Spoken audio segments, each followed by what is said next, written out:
You are not asked as a result of these antique and elementary propositions to wipe clean the slate of normal human experience and cast in your lot with intellectual nihilism. You're only asked to acknowledge that it is but a slate, and that the white scratches upon it, which the ordinary man calls facts, and the scientific realist calls knowledge, are at best relative and conventionalized symbols of that aspect of the unknowable reality at which they hint. This being so, whilst we must all draw a picture of some kind on our own slate and act in relation therewith, we cannot deny the validity, though we may deny the usefulness, of the pictures which others produce, however abnormal and impossible they may seem, since these are sketching an aspect of reality which has not come within our sensual field, and so does not and cannot form a part of our world. And yet, as the theologian claims that the doctrine of the Trinity veils and reveals not three, but one, so the varied aspects under which the universe appears to the perceiving consciousness hint at a final reality, or, in Kantian language, a transcendental object which shall be not any one, yet all of its manifestations, transcending yet including the innumerable fragmentary worlds of individual conception. We begin, then, to ask what can be the nature of this one, and whence comes the persistent instinct which, receiving no encouragement from sense experience, apprehends and desires this unknown unity, this all-inclusive absolute, as the only possible satisfaction of its thirst for truth. Now, 2. The second great conception of being, idealism, has arrived, by a process of elimination, at a tentative answer to this question. It whisks us far from the material universe, with its interesting array of things, its machinery, its laws, into the pure, if thin, air of a metaphysical world, whilst the naturalist's world is constructed from an observation of the evidence offered by the senses. The idealist's world is construction from an observation of the processes of thought. There are but two things, he says, in effect, about which we are sure: the existence of a thinking subject, a conscious self, and of an object, an idea, with which that subject deals. We know, that is to say, both mind and thought. What we call the universe is really a collection of such things, and these, we agree, have been more or less distorted by the subject, the individual thinker, in the process of assimilation. Obviously, we do not think all that there is to be thought, conceive all that there is to be conceived, neither do we necessarily combine in the right order and proportion those ideas which we are capable of grasping. Reality, says objective idealism, is the complete, undistorted object, the big thought, of which we pick up these fragmentary hints. The world of phenomena, which we treat as real, being merely its shadow, show, or manifestation in space and time.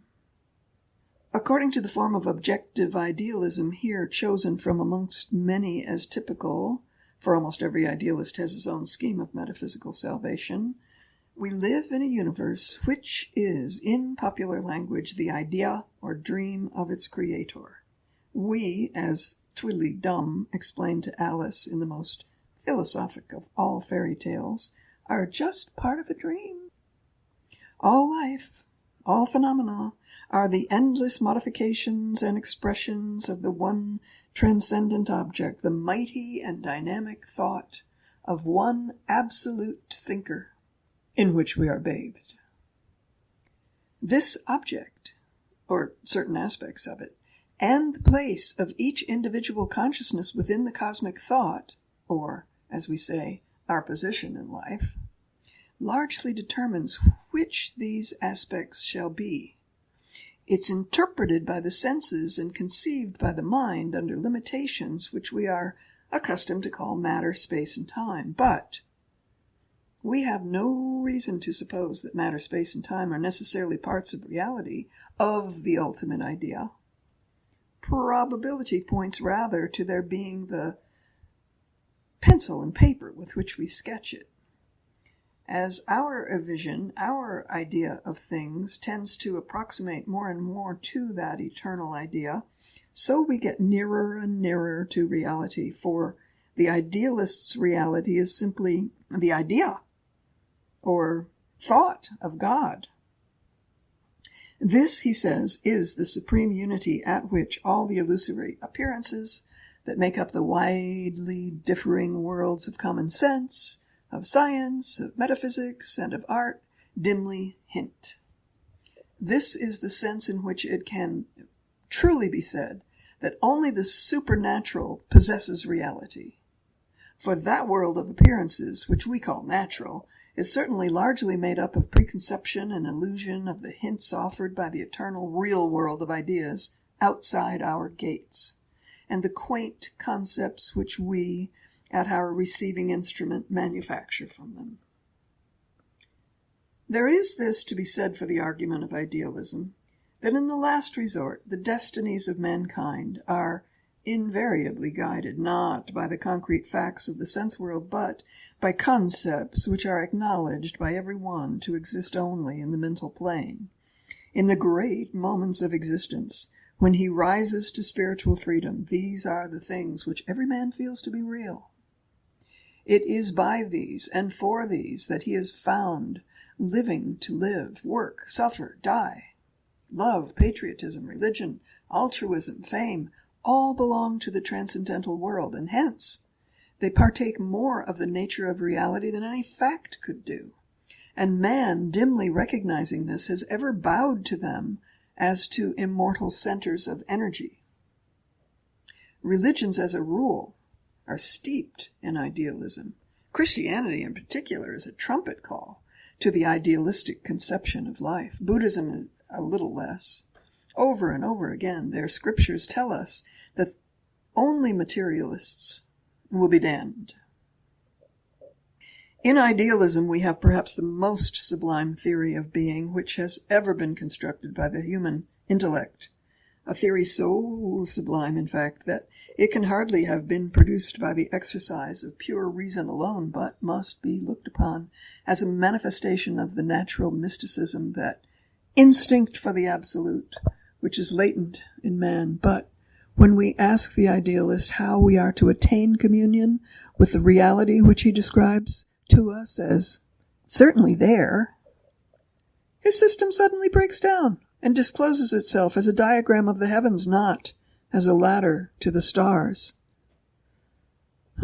This failure of idealism to find in practice the reality of which it thinks so much is due, in the opinion of the mystics, to a cause which finds epigrammatic expression in the celebrated phrase by which St. Jerome marked the distinction between religion and philosophy.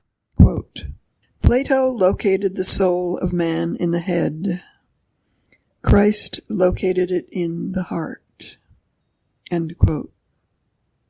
That is to say, idealism, though just in its premises, and often daring and honest in their application, is stultified by the exclusive intellectualism of its own methods, by its fatal trust in the squirrel work of the industrious brain instead of the piercing vision of the desirous heart.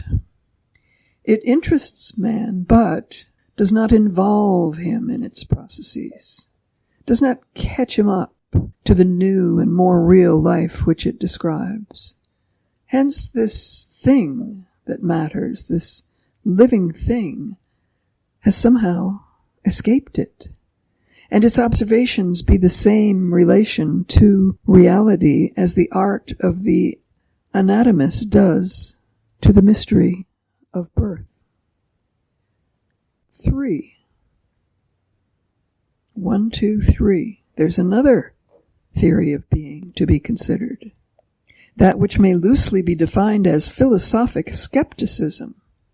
This is the attitude of those who refuse to accept either the realistic or the idealistic answer to the eternal question, and, confronted in their turn with the riddle of reality, reply that there's no riddle to solve. We of course assume that for the ordinary purposes of life, that for every sequence A, B, present in our consciousness, there exists a mental or material capital A, capital B, in the external universe, and that the first is a strictly relevant, though probably wholly inadequate, expression of the second.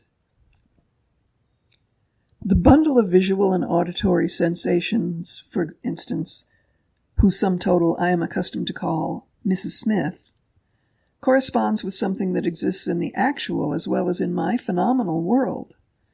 Beyond my Mrs. Smith, behind the very different Mrs. Smith which the X-rays would exhibit, there is, contends the objective idealists, a transcendental, or in the Platonic sense, an ideal Mrs. Smith, at whose qualities I cannot even guess, but whose existence is quite independent of my apprehension of it.